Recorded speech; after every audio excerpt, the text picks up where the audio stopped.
Et donc Gilles Dacaï-Pérouse et Marie-Jeanne Verny vont le présenter, le lire, le commenter. Je ne sais pas exactement ce que vous avez prévu. Le présenter. Découvre. Le présenter, voilà.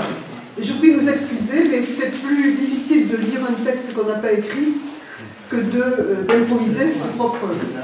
Donc voilà, Max Rouquette, dont le fils est en train de faire le bavard là-bas au fond, Jean-Guillaume. Voilà, il y a Marie-Jeanne au micro, donc. Voilà. Je remercie quand même Jean-Guillaume d'être là. Max Rouquette, c'était un de nos amis et écrivains les plus importants, qui nous a quittés en 2005, qui est né en 1908. Un auteur protéiforme, écrit Estelle Ceccarini. Alors, Estelle Ceccarini est une collègue italianiste d'Aix, mais qui est aussi occitaniste, qui va publier prochainement un recueil de poèmes en occitan provençal. Et donc, dit-elle, Max Rouquette est un auteur protéiforme dont l'œuvre alla de la poésie à la prose, en passant par le théâtre, est un des écrivains majeurs de la littérature occitane du XXe siècle. Et nous savons que tout au long de sa vie, Max Rouquette a été un traducteur. Il traduisait tous les jours, un petit peu, quelque chose, mais c'était pour lui un exercice de style. Et parmi les grands écrivains qu'il a traduits, il y a Dante, un des premiers, dont il commença à traduire l'œuvre dès les années 30. Donc il est né en 1908. Vous voyez que ces traductions de Dante sont vraiment très précoces. C'est une traduction d'un jeune homme. Cet exercice qui accompagne la lecture de Dante dans le texte original se révèle plus que l'exercice de jeunesse et constitue une grande traduction qui mérite qu'on s'y attende. L'intérêt de Max Rouquette pour Dante se révèle aussi un fondamental pour cerner sa pensée, celle de Rouquette, et son écriture. En effet, sa traduction de l'enfer, ainsi que plus largement sa rencontre avec Dante et l'œuvre de Dante, sont des jalons importants pour la réflexion de Rouquette sur son choix d'écrire en occitan, sur son statut, le statut d'occitan, comme langue minorée. Également sur le lien entre langue et nation, puisqu'il parle de Dante, il a écrit un texte qu'il appelle « Une autre patrie, l'Italie », et sur le style de l'écrivain en général. Et enfin sur la figure même de l'écrivain, Dante en l'occurrence, avec son destin de solitude et en même temps la force de sa mission. L'étude de la relation entre Rouquette et Dante, d'Estelle, se base sur la traduction partielle de l'enfer, mais aussi sur de très nombreux documents, dont elle remercie Jean-Guillaume de lui avoir fourni, qui sont présents dans les archives de Max Rouquette et qui permettent de potasser la constance de cet intérêt. Alors, les sources d'Estelle, donc diapo 2, si tu veux bien, je déjà les sources. Les sources, donc, le cahier noir des années 30, années de jeunesse, dans lequel on trouve des citations extraites de la Vita Nova et du Convivio. Dans les années 30, des notes sur Dante, rédigées en 1933, à Toulon, alors que Max Rouquette effectuait son service dans la marine, non, son internat. Sa correspondance, et notamment avec son ami Henri Frère, et une lettre du poète provençal Sully André Peyre, qui était d'Aiguevive dans le Gard. Une conférence sur Dante et la Languedoc, faite en occitan dans les années 30 à Montpellier, suivie de sa traduction française. Une autre conférence en 1965, au moment de la réunion des Pen Clubs internationaux et au moment de la création du Pen Club de Languedoc, donc une conférence intitulée Dante et la Provence. C'était le 700e anniversaire de la mort de Dante. Un texte inédit, auquel je fais allusion, des années 2000, intitulé « Une autre patrie, l'Italie ». Et s'ajoute à cela le recensement des ouvrages concernant Dante et l'Italie dans la propre bibliothèque de l'écrivain, et des passages de l'œuvre publiée de Max Rouquette. Donc le plan d'Estelle, vous l'avez au tableau, donc une rencontre et une amitié toute une vie, au-delà de Dante, l'Italie, et ensuite Estelle s'est focalisée sur la traduction et sur son analyse, et en cela, elle a mis à l'œuvre sa compétence double en occitan et en italien. Donc, de la rencontre de l'œuvre de Dante à la fascination pour un alter ego, c'est le 4, et d'abord à la rencontre de l'œuvre de Dante. Et là, Estelle se fonde sur des lettres qui ont été écrites par Max Roquette. Max Roquette rencontre Dante à l'adolescence. Et cette rencontre passe par les textes de Dante et peut-être, excusez-moi, les textes de Mistral, excusez-moi, Frédéric Mistral, qui dans Mireille, à un moment donné, au chant 6, vous savez que Mireille et Vincent, son amoureux, qui est blessé, à moitié mort, descendent dans la grotte de Tavennes et en ressortent guéris. Et c'est le chant 6 au milieu de Mireille, donc une descente aux enfers pour en ressortir. Et Mistral ne se cache pas que cette descente dans la grotte de Tavennes lui a été inspirée par l'enfer de Dante et par sa topographie. Donc, comme Max Roquette était également fasciné par Mistral, vous voyez que là, il y a deux figures qui vont se réunir, celle de Mistral et celle de Dante.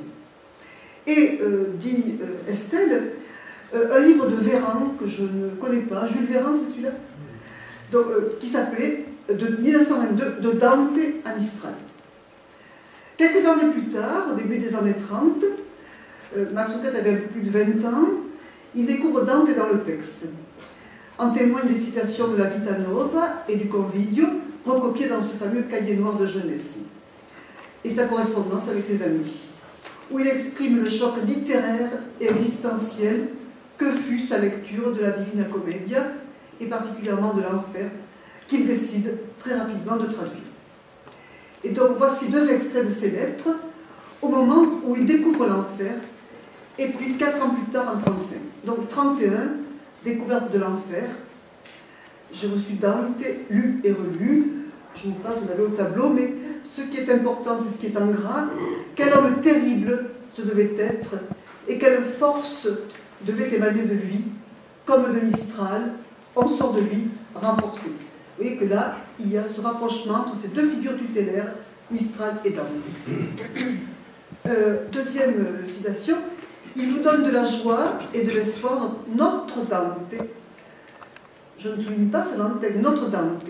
Je veux le louer, le chanter à nos amis, leur donner l'envie de le lire, sinon d'y puiser des leçons. Et, occitan, je répudierai le blasphème du même Maurras, disant on ne peut pas le considérer comme l'un des pères directs de notre esprit d'autonomie. Ça, non. Il est plus près de nous que Racine, 1000 fois, par l'esprit, par le rythme, entre parenthèses, le décasyllabe cher à Ponce, à juste et profonde raison, et par les passions aussi. Alors, pour ceux qui ne savent pas, José Sebastián Ponce était au lycée Joffre, le prof espagnol de Max Roquette, c'était aussi un grand poète catalan.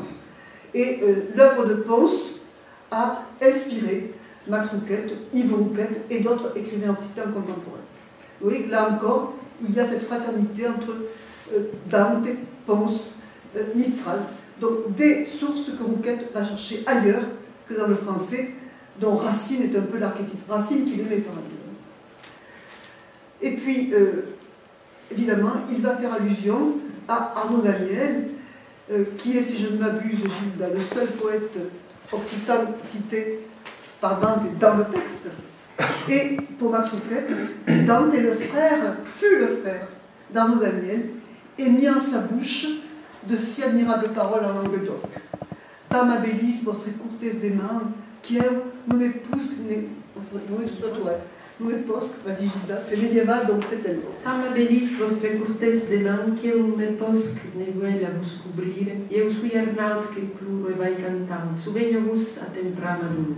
Tu peux leur donner une traduction c'est un peu difficile. Surtout la fin, je suis Arnaud qui va... Je suis Arnaud qui pleure et qui se promène en chantant, que vous puissiez vous souvenir de ma douleur. Athènes de ma douleur.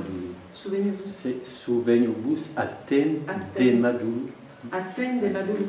Il y avait quelque chose de bizarre, effectivement, dans la citation. C'est une coquille. Un syllabe. Donc, qu'ils vous souviennent lorsqu'il sera temps de le faire, de ma douleur. Ce dernier vers, dit Max Roquette, quelle admirable chose humaine et frémissante. As-tu remarqué, comme elles sont vivantes, ces ombres qui l'évoquent et l'animent tour à tour, et ce baiser, c'est pour toi. La bocca mi baciò tutto tremante. Celui-là, il savait ce que c'est que la chair, et le dire aussi. Je vais juste dire une chose. Les vers qui sont là, cités en occitan, ce sont des vers qui ont été écrits par Dante, qui ne correspondent pas à aucune pièce d'art dantonienne. Il y a eu d'autres sources, probablement, dont je crois Folquet de Marseille, si je ne m'abuse. Hein. Donc, voilà. Donc c'est une référence, en fait, voilà, à un autre troubadour. Vous voyez la richesse aussi de la citation et de la création, parce que ce sont des vers en occitan qui ont été écrits par Dante. Autre lettre de Max, c'est le plus exaltant des compagnons de solitude. Vivant, il devait être un de ces types qui se fâche avec tout le monde. Quand on a connu Max, c'était évident, mais bon. Et cette gigantesque cathédrale que Dante se payait le luxe d'édifier seul, qu'il traîna avec lui toute sa vie au hasard de ses exils, de ses essais de politique contre le pape et l'empereur, et où il éternisa sa folle passion de l'ordre humain et sa rancune de prince raté. Je passe. Son royaume n'était pas de ce monde. Vous voyez, le Max Roquette jeune, cette fascination pour la figure de Dante. Alors, je poursuis dans ce que dit Estelle par la découverte dans cette fascination d'un alter ego, un autre moi-même. Il s'agit là de la rencontre d'une œuvre qui le fascine, et au-delà, d'une figure tutélaire sur laquelle il méditera tout au long de sa vie. Comme il explique dans la longue réflexion sur Dante et l'Italie qu'il développe au début des années 2000 dans le texte Une autre patrie d'Italie, dont voici un extrait. Diapo 9. Il aimait la vie jusqu'à aller la poursuivre, la chercher aux enfers, dont la plainte immense est à jamais et pour toujours une longue plainte sur la patrie perdue. Celle de la terre natale, sans doute, mais aussi de la vie elle-même, quelle qu'elle puisse être. Les aspects de l'œuvre et de la vie de Dante qui retiennent le plus son attention sont ceux dans lesquels Max Roquette se reconnaît lui-même. Il se retrouve aussi dans son regard sur le monde, sur les hommes et leurs passions, dans l'importance de la dimension cosmologique, sa fascination pour les étoiles, dans son caractère bien trempé, mais aussi et surtout dans une condition de solitude et un destin d'exilé.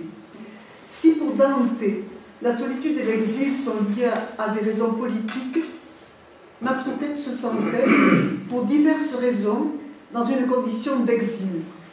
Exil linguistique pour l'écrivain occitanophone en France, exil existentiel aussi, l'amenant à trouver refuge dans l'imaginaire. Estelle met une note là, à propos de la mort du père de Max Roquette, de la mère de Max Roquette, alors qu'il n'avait que 10 ans, de la grippe espagnole en 1918, et qui explique, qui dit « La disparition de ma mère, durant la terrible peste aux dimensions moyenâgeuses qui en 18 fit autant de victimes que la guerre elle-même, à l'instant de s'achever. De cette épreuve, je sortis désemparé, absent, très absent, et compensant le désastre par un abandon total à l'imaginaire. » Donc il s'agit d'une biographie publiée sur le site Max Roquette. Voilà. Donc ce sentiment d'exil linguistique et existentiel l'amène à se trouver refuge dans l'imaginaire. Max Roquette consacre aussi à Dante une nouvelle dans son recueil Le Curpatas Ruce, le corbeau rouge, nouvelle qui porte un titre italien, La Casa di Dante. Cette nouvelle est tout entière consacrée à la figure d'un Dante que Max Roquette imagine exilé dans son village natal, à Argéliès, 40 km au nord de Montpellier, et qui trouve refuge dans l'écriture de son chef-d'œuvre. Cette nouvelle se clôt sur une synthèse de ce qui fait aux yeux de Roquette la valeur de l'œuvre de Dante et sur une belle métaphore du cheminement commun, dont voici un extrait. Vous l'avez alors cité, je vais essayer de le traduire. La première chose est un peu difficile. per espandia, par l'espace vers d'autres esprits, tout ce qui bouillit dans toute âme d'homme, le poids, la loi, le prix d'une vie. Et dans mon imaginaire, il n'arrêtait pas de cheminer, il ne s'arrêtera jamais. L'importance de la figure tutélaire de Dante constitue pour Max Rouquette l'importance que la figure tutélaire de Dante constitue pour Max Rouquette a d'ailleurs été perçue par ceux qui l'ont côtoyé. Ce que révèle une lettre de l'écrivain Sully André Peyre avec lequel il est en désaccord au sujet de la question de la graphie de la Languedoc. Dans cette lettre, Peyre explique pourquoi il souhaite retirer des poèmes qu'il avait confiés à Max Rouquette pour publication. Et pour des questions de graphie, on vous épargnera les problèmes de graphie occitane. Et Peyre, son meilleur ennemi, c'est comme ça qu'il l'appelait, poursuit par une parodie de l'enfer, se mettant en scène, lui, Peyre, avec une autre auteure de graphie mistralienne, Marcel Drutel, en damné de l'occitanisme, et un Max Rouquette devenu alter ego de Dante. Bon, ça, Estelle dit, si on a le temps, on le lira, si on n'a pas le temps, comme je ne voudrais pas abuser, on va passer. Alors, ça c'est donc la fraternité d'Estelle, mais il y a aussi, c'est le deuxième point d'Estelle, la réflexion sur l'œuvre de Dante. Donc, plus l'écrivain, mais son œuvre. Et l'œuvre de Dante, ça suppose trois choses: le choix de la langue, l'écriture et la figure de l'écrivain, non pas l'homme, mais l'écrivain.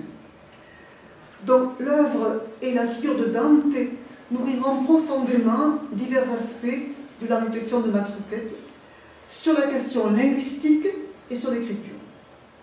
Alors d'abord, écrire en occitan, question linguistique et réflexion sur l'Occitanie. Dès le début, Max Rouquette considère que l'œuvre de Dante permet de découvrir la fraternité linguistique qui existe entre occitan et italien, et la fraternité humaine qui fait ressembler l'italien à l'homme du Midi. Voici ce qu'il en dit lors de la conférence Dante et la Languedoc des années 30.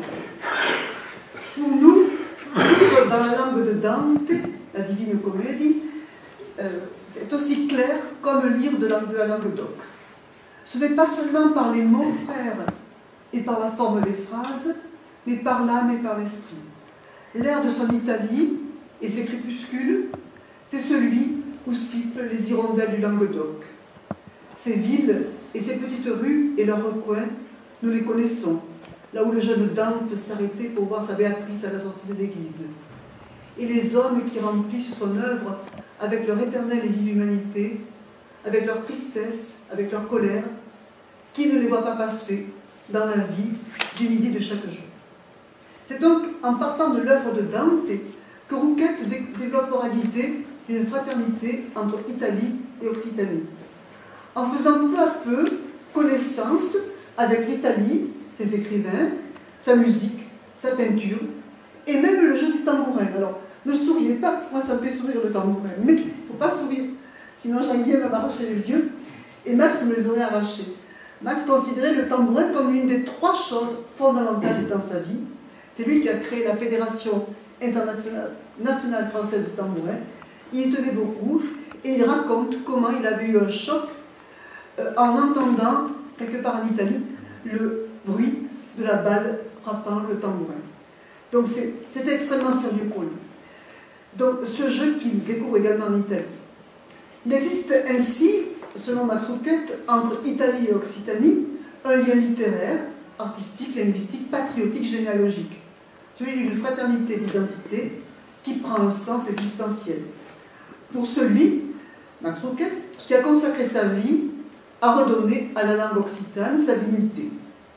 Il perçoit ainsi dans la proximité de l'italien et de l'occitan, on cite, c'est dans la diapo 13, une voix si semblable à la nôtre, si proche par sa musique, par la nature de ses mots, par le chant de sa parole. Quelque chose qui me prit à la gorge lorsque, à demi inconscient des difficultés inhérentes à toute traduction, je m'affrontais à ce chant de l'enfer de Dante avec le naufrage final que Ulysse lui décrit de sa mort. Dans sa biographie Ils sont les bergers des étoiles, que vous pouvez lire puisqu'elle est en français, elle est relativement récente, 2004, 2, 3, quelque chose comme ça, début des années 2000. Donc il écrit « Ce que l'Italie représente pour moi, dans le secret de mon être, l'image la plus proche et la plus fidèle de ce que serait l'Occitanie, si l'histoire en avait décidé autrement. Ainsi puis-je en oublier l'exil de notre propre langue, en notre propre pays.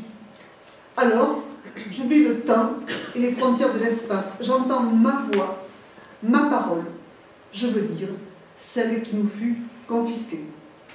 On comprendra qu'alors, et pour quelques instants, je puisse me sentir revivre et s'effacer quelques minutes le poids sur le cœur et dans l'esprit d'une certaine absence. Figure de l'écrivain et de l'écriture. La réflexion que Max Roquette développe est à la fois touche à la fois à l'écriture elle-même dans sa forme. Voici les éléments de l'écriture de Dante qu'il relève dans ses notes sur Dante de 1933. L'écriture de Dante est d'abord à ses yeux une écriture qui exprime une pensée qui fait corps avec la parole. Une parole dense, serrée, condensée, simple, où se garde la ligne d'une pensée tendue. Parole d'un poète qui recrée les mots, les associe en nouveaux termes. Il les caresse ou les brusque. La pensée fait corps avec la parole. Une poésie dont les moyens sont simples.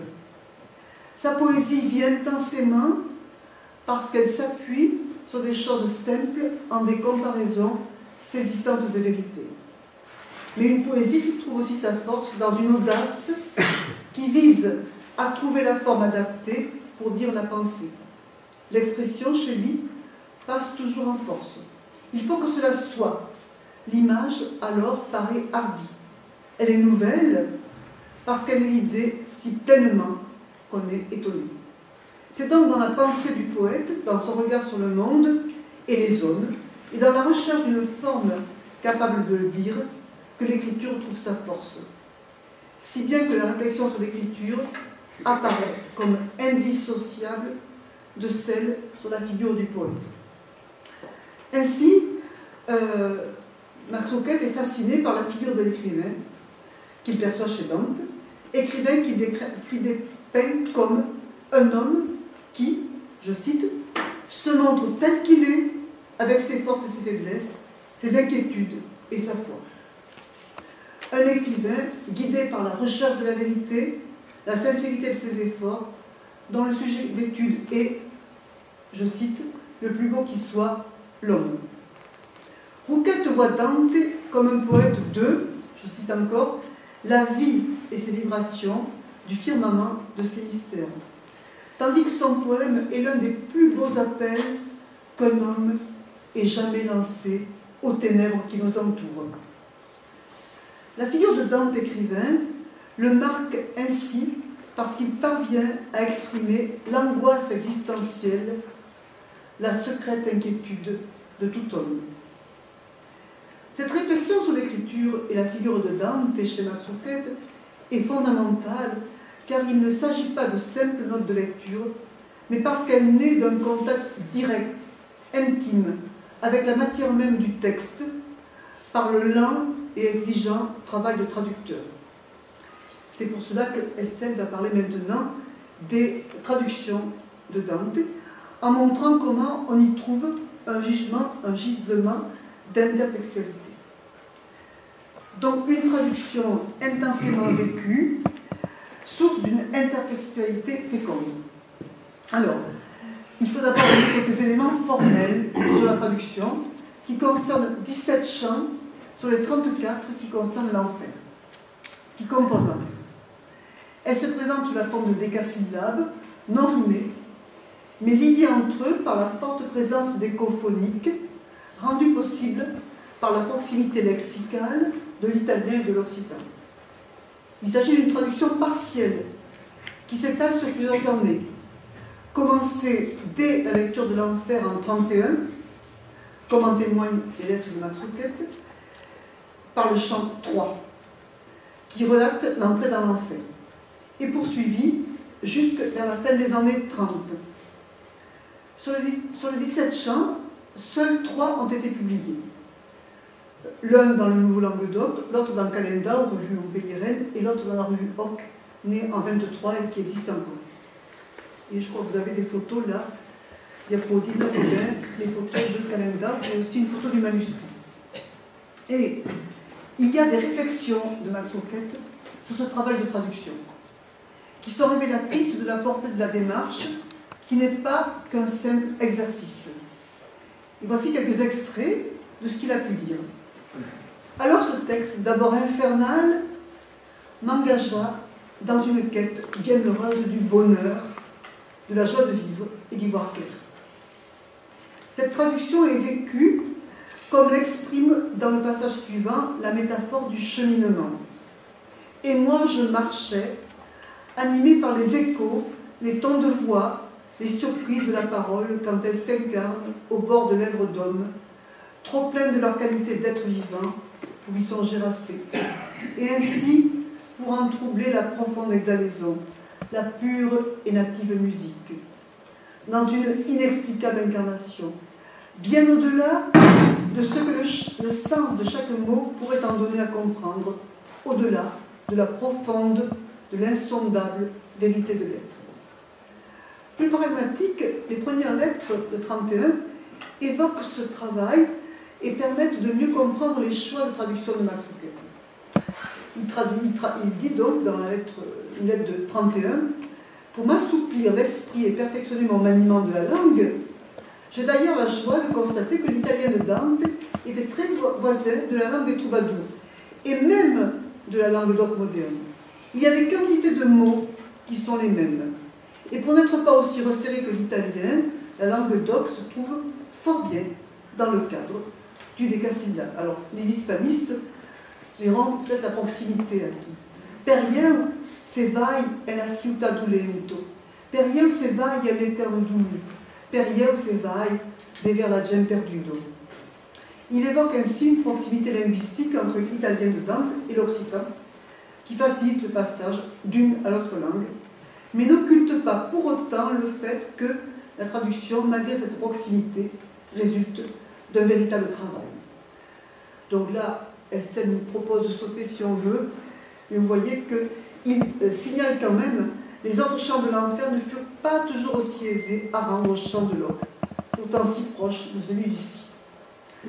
La perception fine de la part de Rouquette du fait que le texte poétique puise son intensité non seulement dans le fond, mais dans l'association inédite du fond et de la forme, la pure et native musique, dit-il, l'amène à faire le choix de préserver tant que faire se peut la proximité entre les deux textes, texte italien, texte occitan, lui permettant ainsi de tenter, au mieux, de préserver ce que Dante, dans le Convivio, appelle le lien musaïque.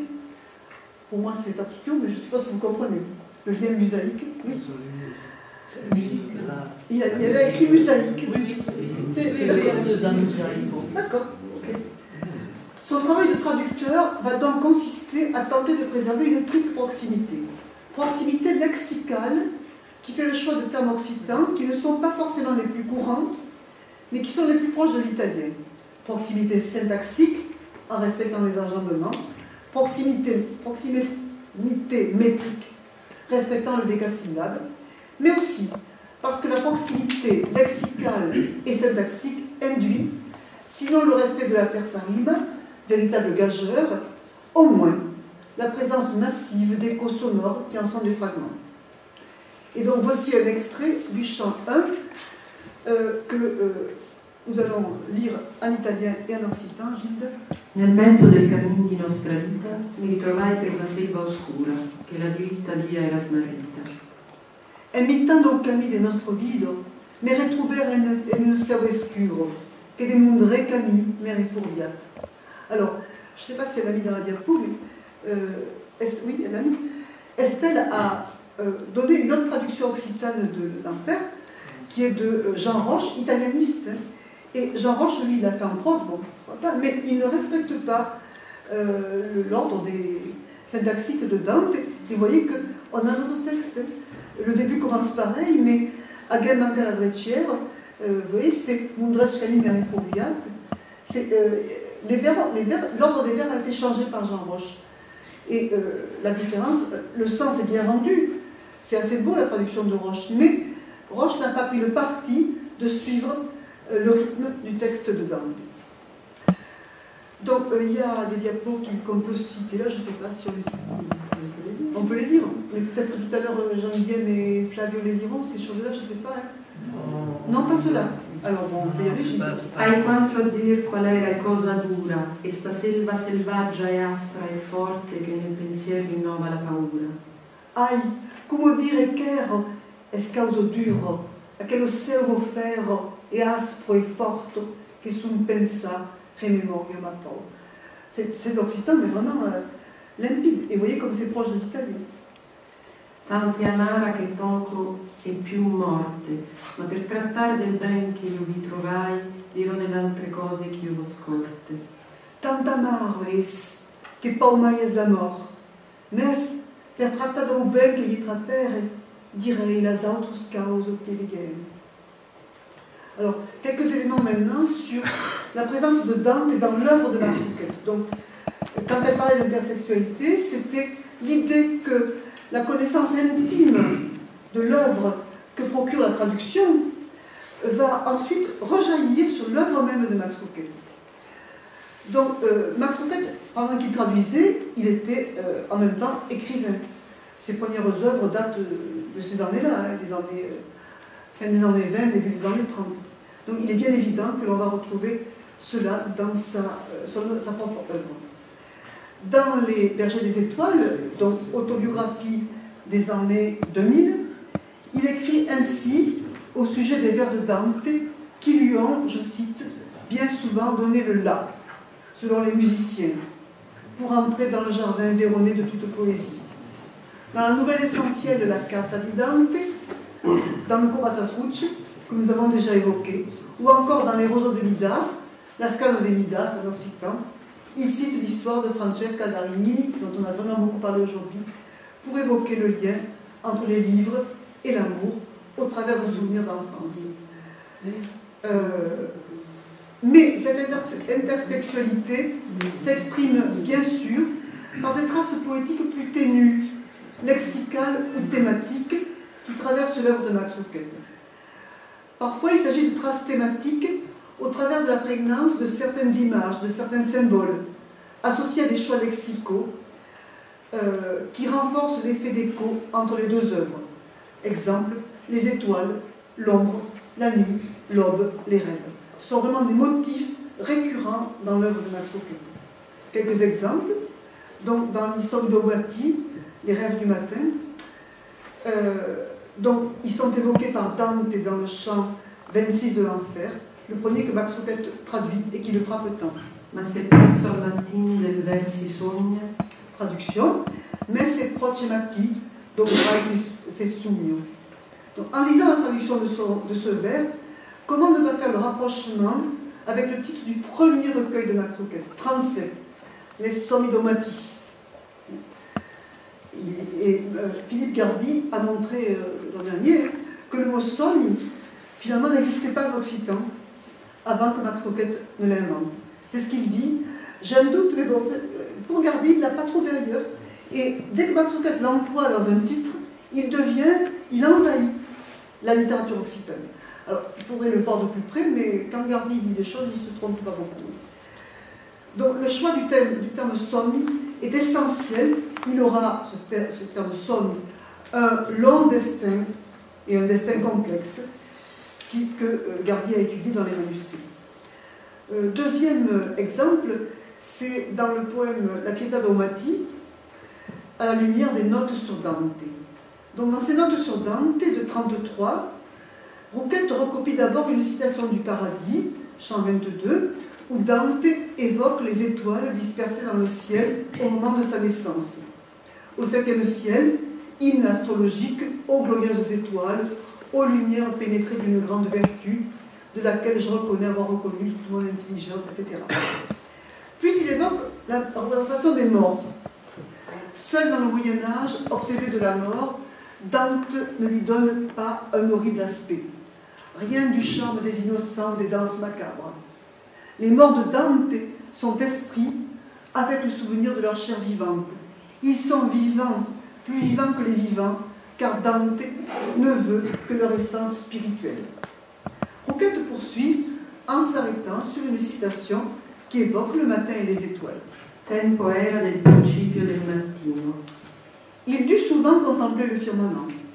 Il parle avec amour des étoiles. Il sort de l'enfer. E quindi uscimmo a rivedere le stelle. Les étoiles, les morts, la nuit, le matin, sont autant d'éléments thématiques qui dominent un très beau poème de Max Rouquette, La Pietà Domati, élaboré, on a la diapo, je crois. Vous l'avez? C'est le poème. À la genèse complexe, comme l'a bien montré Philippe Gardy par son étude des manuscrits. Ce poème qui pourrait s'éclairer en partie de la fréquence du terme pietà, très présent dans l'œuvre de Dante. La Pietà Domati. Destacado sen della noche, luz mor esperam dos azerbos, embriagar per lo sur de l'âge, qu'en riu, l'hiver de las enseignes. Vous avez une traduction, si vous voulez. Il y a une traduction à la diapo 33. Ni lu pavo, ni lu zencan, ni mai lu lassice cantumbo, sus la car ferro di vintan, raggio espes come aquel sogno. L'usiol d'Uber augur che lo spivello, senso relambi, en sa vida ambegu, l'âge de geo che cuffle un sendestelo, la pietà domati, asparabandos, lus recampavo, enclausier perdu, entre qu'eterno, anabo, la noche grande.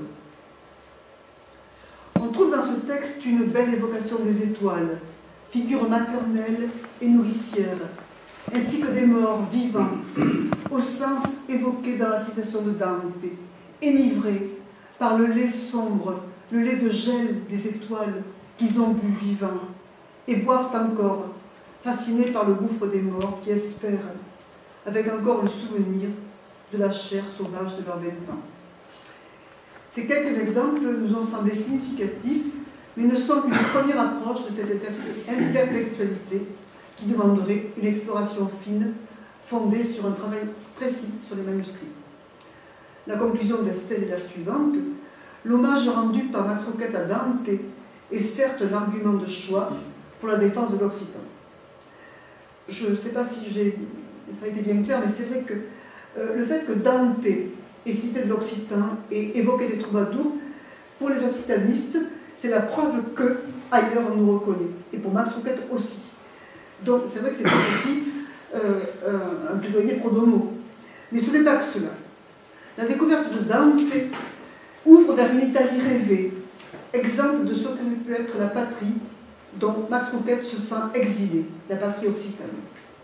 Et avant tout, au-delà des réflexions linguistiques et militantes, il sera pour Max Rouquette une figure tutélaire, un compagnon de lecture, d'écriture et finalement d'existence.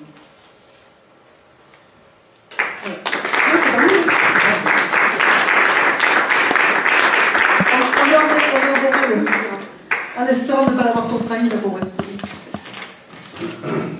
Je pourrais éventuellement répondre à une question, mais je ne peux pas me substituer à Estelle. Si vous avez une...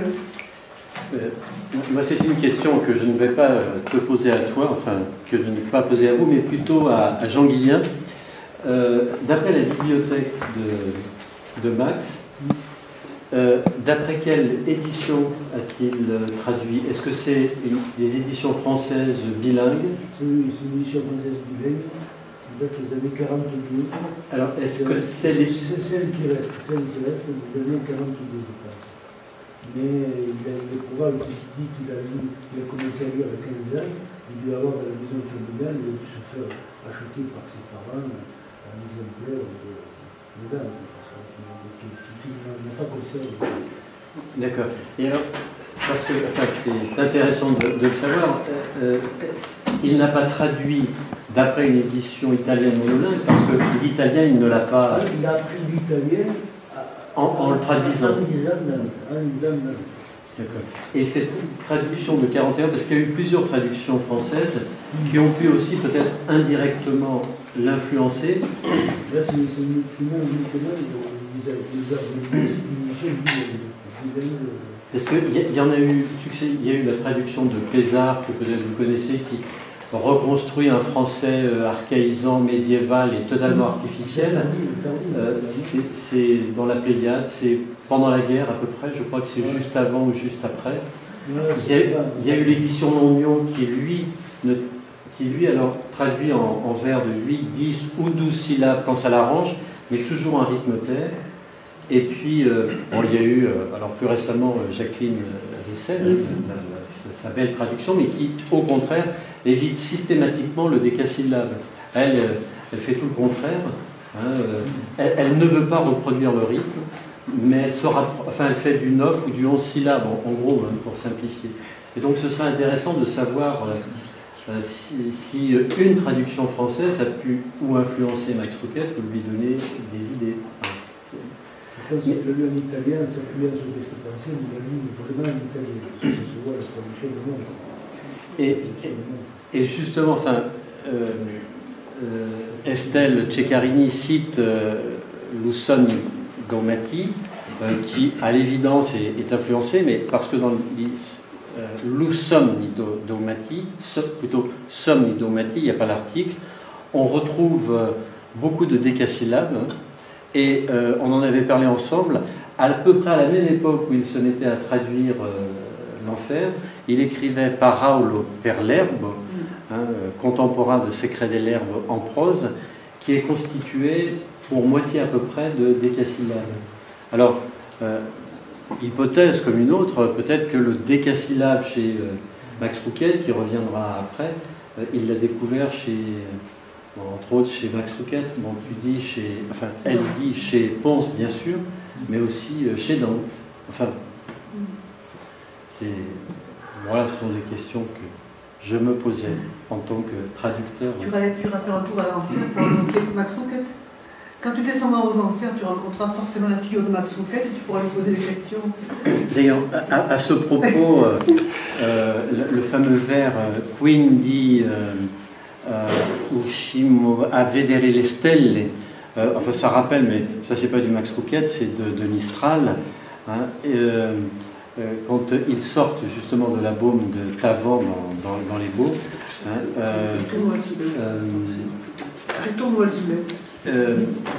Oui, j'ai oublié le vers, mais c'est la réplique exacte, mais excusez-moi, je l'ai oublié.